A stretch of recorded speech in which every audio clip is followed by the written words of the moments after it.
Hi, my name is Greg Brooks. I'm Content Strategy Director at C-Squared Communications. I'm here at the Festival of Media Global Montreux talking to Jon Miller, the Chief Digital Officer of News Corp. And we're talking about The Daily and the fact that Jon has just been voted the Festival of Media Global Media Visionary. Jon, welcome to the festival. Thank you very much. It'd be very interesting, I think, for our viewers to understand what you've already learned about digital paid content from your early experiences with The Daily. Is there any insight you can give us to how it's going? Well, I think with The Daily, the thing that we did most of all is create something for the medium. And hopefully what people can see is the real investment in the product. It's not just a Me Too product, and it's not just taking something that was somewhere else and moving it over. It's a new product. So we believe if you're going to charge a fair price, you have to show that you've invested in the product. So the biggest thing that we've learned is that people respond to that. And the other interesting thing that really surprised me is we offer subscriptions currently either a week at a time or a year. And over half the people now are taking the year.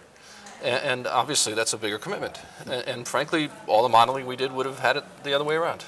So you've learned that already. That's good news, I think, for a lot of our viewers and media owners.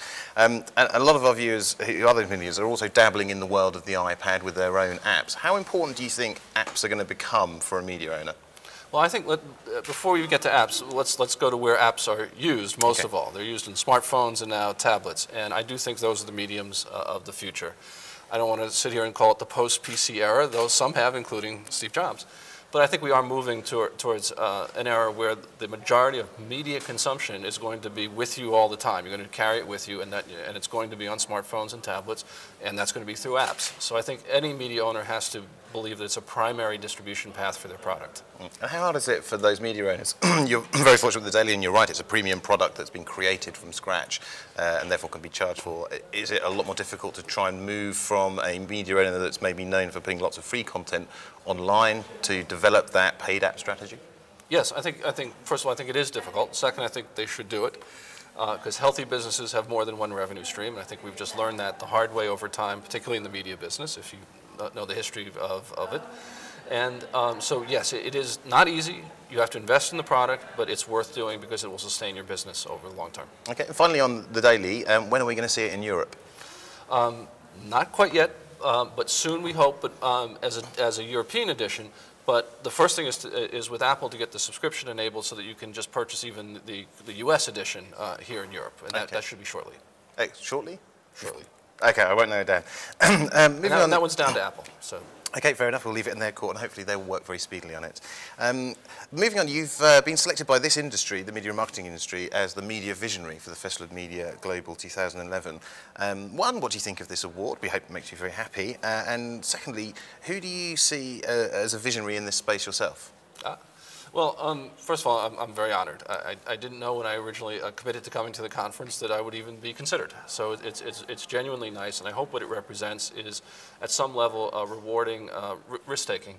Because anyone who tells you they have this all figured out, I don't think is telling 100% truth. And so the only way you can do it is by trying different things, and that entails some risk. And I think you have to do that. So hopefully what this award represents is some kind of acknowledgement of trying things and trying to move things forward.